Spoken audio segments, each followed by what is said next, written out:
Секс кезінде қатты ішім ауырады. Күйеуіммен жыныстық қатынасқа түскім келмейді, себебі өте қатты ауырады. Осы мәселемен көптеген қыз-келіншектер соңғы кезде консультацияға қаралып жүр. Неге?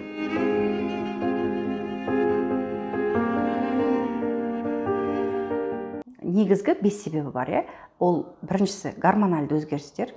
Әсіресе әйел бала туғаннан кейін, босанғаннан кейін әртүрлі ағзасында гормоналды өзгерістердің кесірінен осындай болевые ощущения болуы мүмкін. Екінші, қабыну процестері, яғни воспаление болып жатқан кезде, разрыв болған кезде, яғни ол механикалық түрде сіздің қынаптың шырыштық қабаты қабынып тұрған кезде, мысалы қолыңызды кесіп алдыңыз, қабынып тұр, сіз оны ұстасаңыз, оған тиіссеңіз ауырады ғой. Дәл сол сияқты сіздің қынабыңыз қабынған кезде, қызарып, ауырып тұрған кезде жыныстық қатынас ауру тудыруы мүмкін, бол болуы мүмкін. Бірақ қыздар сұрайды, эрозиям бар, содан бола ма? Жоқ, эрозия ол жыныстық қатынастың сапасына көп әсер ете бермейді. Бірақ эрозияның өзі через не хочу жыныстық қатынасқа түскен кезде пайда болады. Оны да ескере жүріңіздер. Сосын ең маңызды себептердің бірі ол психологиялық себеп. Күйеуіңізге өкпелеп, ренжіп жүрген кезде, мысалы, измена болды, болмаса араларыңыз суып қалды, сол кезде психологиялық себептен сізде күйеуіңізге деген отвращение болуы мүмкін. Конечно, сіздің қынабыңыз да, сіздің маткаңыз да сол адамға қарсы тұрады. Сіз бір бүтін адамсыз, сіздің ойыңыз оған қарсы болып, маткаңыз күшті, қандай рахат деп жатпайды ол жерде. Поэтому сіздің психологиялық жағдайыңыз, жыныстық қатынасқа деген көзқарасыңыз ол да жыныстық қатынастың сапасына, яғни ауырмай болуына тікелей әсер етеді. Одан кейін жаңа қабынумен қоса гинекологиялық аурулар, миома, эндометриоз деген аурулар кезінде жыныстық қатынас ауырады. Киста кезінде тоже ауырады. Киста өзі жарылайын деп тұрған үлкен болатын болса, ол жыныстық қатынас кезінде ана кистаның капсуласын раздражать етеді. Эндометриоздың алғашқы белгісінің бірі осы жыныстық қатынас кезінде әйелдің ауырсынуы. Сондықтан осындай гинекологиялық аурулар кезінде де әйел жыныстық қатынасқа түскісі келмейді, ауру сезімі пайда болады. Және ең соңғысы бұл қозып үлгермей қалу, әйелдің астының құрғақ болуы. Банально, вроде отношениесі дұрыс, күйеуін жақсы көреді, ешқандай гинекологиялық ауру жоқ, гормональный бұзылыс жоқ.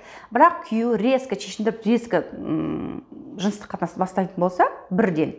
Яғни әйелді сүю, құшақтау, аймалау, оны қоздыру, яғни оның қынабынан бөлінділер выделение ағып үлгермей, суланып үлгермей, бірден жыныстық қатынасты бастайтын болса, әйелде құрғақ болғанның кесірінен ауырады. Және климакс кезінде табиғи түрде әйелде выделение азаяды және асты құрғақ болады. Сол кезде де жыныстық қатынас ауру сезіммен болады.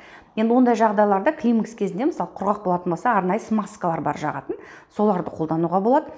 Және күйеуіңізбен сөйлесу керек, то есть мені әбден жақсылап қоздыр, сүй, құшақта, маған риска болған, ұнамайды, маған былай ұнайды, былай ұнамайды деген нәрсені күйеуіңізге ашық айта білу, өйткені ол маған ауру сезімін тудырады, мен ол жыныстық қатынастан рахат алғым келеді, сенімен бірге рахаттанғым келеді деген сияқты. Ал енді құрметті ер азаматтар, әйелдерімізді жыныстық қатынас кезінде ауырмай жақсы болу үшін міндетті түрде гинекологқа барғанын қадағалаңыздар. Өйткені әйел азаматшалар кішкене ответственностьтері төмен. Енді вообще любой әйел жылына бір рет гинекологқа тексерістен өту керек. Енді жыныстық қатынас кезінде егер астыңыз ауырып жатса, обязательно, даже бір жыл толмаса да, жақында ғана гинекологқа бардыңыз, бәрі нормально болып жүрді, бірақ аяқ астынан сізде жыныстық қатынас кезінде ауырып бастаса, барыңыз, және загиб матки деген болады, қыздар айтпақшы. Загиб матки кезінде тоже кейбір позаларда ауырсыну беруі мүмкін. Сондықтан сізге қай позада ыңғайлы, тоже оны да гинекологыңызбен обсуждать етіп алсаңыз болады. Яғни загиб матки бар ма, жоқ па, сізге узист, гинеколог тексерген кезде, УЗИ түсірген кезде айтады. Загиб матки бар екен, жоқ екен деп, негізі загиб маткиді емдемейміз. Оған арнайы массаж жасап, емдеп жатады. Ол сіздің анатомиялық ерекшелігіңіз ғана, оны емдеудің қажеті жоқ. Сондықтан, егер жыныстық қатынас кезінде сізге дискомфортны, ауру сезімі тудыратын болса, ол жерде шыдап жүре берудің қажеті жоқ. Өзіңізді жаңа садомазохист сияқты бір өзіңізді азаптап жүріп, күйеуіңізге азаптатқызып, өзіңізді азап алушы қылмай, ол жерде рахат алу үшін, оргазм сезіну үшін гинекологқа барып, психологқа барып, тіпті кейде эндокринологқа барып тексеріліп, неге сондай болып жатыр, оның себебін анықтап емделу керек. Өйткені оның барлығының себебі бар. Себебі дұрыс анықталған жағдайда оның дұрыс емі тағайындалады. Сондықтан біздің барлық гинекологиялық ауруларымыз, соның ішінде жыныстық қатынастағы ауру сезімі, оны біздің оргазм алу алмауымыз, ол біздің сауатымызға байланысты және өз денсаулығымызға қалай қарағанымызға байланысты. Өз денсаулықтарыңызды бағалаңыздар, қадірлеңіздер және төсектен оргазм алуды ұмытпаңыздар. Мен сіздерден комментарий күтемін және лайк күтемін. Кездескенше.